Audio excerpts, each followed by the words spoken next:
Hi friends, எல்லாருக்கும் வணக்கம். எல்லாம் எப்படி இருக்கீங்க? நான் நல்லா இருக்கேன். இன்னைக்கு நம்ம பார்க்க போற வீடியோ பாத்தீங்கன்னா 2 செலிபிரிட்டிஸை பத்தி தான் பார்க்க போறோம். அவங்கள எனக்கு ரொம்ப பிடிக்கும்ன்றதோட இந்த ஒரு சில விஷயங்கள் அவங்க பண்ணதுனால அவங்கள எனக்கு ரொம்ப பிடிச்சிருக்கு.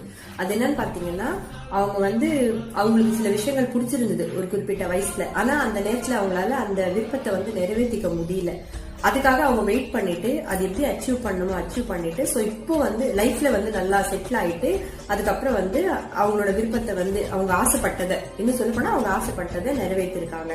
ஸோ அவங்க ஃபர்ஸ்ட் நான் சொல்ல போறது பாத்தீங்கன்னா சரவணா ஸ்டோர்ஸ் சரவணன் அருள் அப்படின்னு அவரை பத்தி தான். அவரோட உண்மையான வயசு எனக்கு தெரியல. ஸோ ஒரு 4-5 வருஷத்துக்கு முன்னாடி அவர் 4 வருஷம் இருக்கும். அப்போ ஒரு படம் பண்ணாரு, லெஜெண்ட் அப்படின்ற ஒரு படம். அதுல பாத்தீங்கன்னா அந்த படம் முடிச்ச உடனே ஒரு இன்டர்வியூ கொடுக்குறாரு.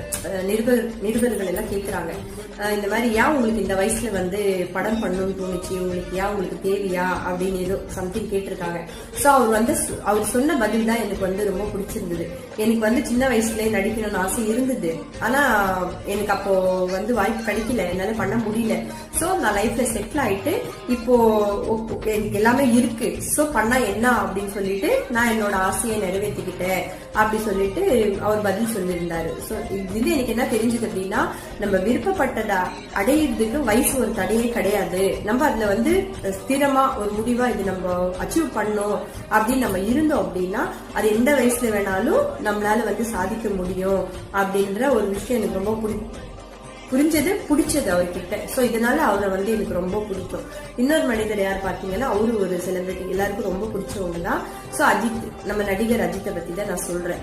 அவருக்கு பாத்தீங்கன்னா சினிமால வந்தாரு, எதுவும் சாதிச்சாரு. ஆனா அவர் சின்ன வயசுல இந்த பைக் ரேஸ்ல அப்புறம் இந்த கார் ரேஸ்ல எல்லாம் அவருக்கு ரொம்ப இன்ட்ரெஸ்ட் இருந்தது. ஆனா அந்த நேரத்துல அதுதான் நமக்கு உண்மை அவரோட சிச்சுவேஷன் உண்மையான நிலைமை என்னன்னு எனக்கு தெரியாது. சோ அப்ப கொஞ்சம் அதுக்கு பிரேக் விட்டு இருந்தார் போல. இப்ப பாத்தீங்கன்னா இவ்வளவு வருஷங்கள் கழிச்சு அவர் அந்த கார் ரேஸ்ல சாதிச்சிருக்காரு. சோ பைக் ரேஸ்லயும் நிறைய நம்ம அவரை பத்தி கேள்விப்பட்டிருக்கோம். இப்ப கார் ரேஸ்லயும் அவரோட டீம் பிரைஸ் வாங்கியிருக்கு, எப்படி சொல்றது, வெற்றி அடைஞ்சிருக்கு. சோ இந்த 2 பேருமே எல்லா விஷயம் சாதிக்கிறதுக்கு ஒரு வயசு தடையே இல்லை அப்படின்றத அவங்க நிரூபிச்சு காட்டிருக்காங்க. அதனால நான் எல்லாருக்கும் சொல்றது என்னன்னா, இப்போ நம்மளால சில விஷயங்கள் சாதிக்க முடியலன்னாலும் நிஜமாவே அது நமக்கு பிடிச்சிருந்ததுன்னா நம்ம கொஞ்சம் வெயிட் பண்ணிட்டு கொஞ்சம் பொறுமையா இருந்தோம்னு வச்சுக்கோங்களேன், நம்மளால கண்டிப்பா சாதிக்க முடியும் அப்படின்ட்டு இந்த 2 பேரை நான் உதாரணத்துக்கு சொல்றேன். நிறைய பேர் உதாரணம் இருக்கலாம், ஆனா இவங்க 2 பேரை இந்த விஷயத்துல எனக்கு ரொம்ப பிடிச்சிருந்தது. சோ இந்த வீடியோ பிடிச்சிருந்ததுன்னா லைக் பண்ணுங்க, ஷேர் பண்ணுங்க. அதே மாதிரி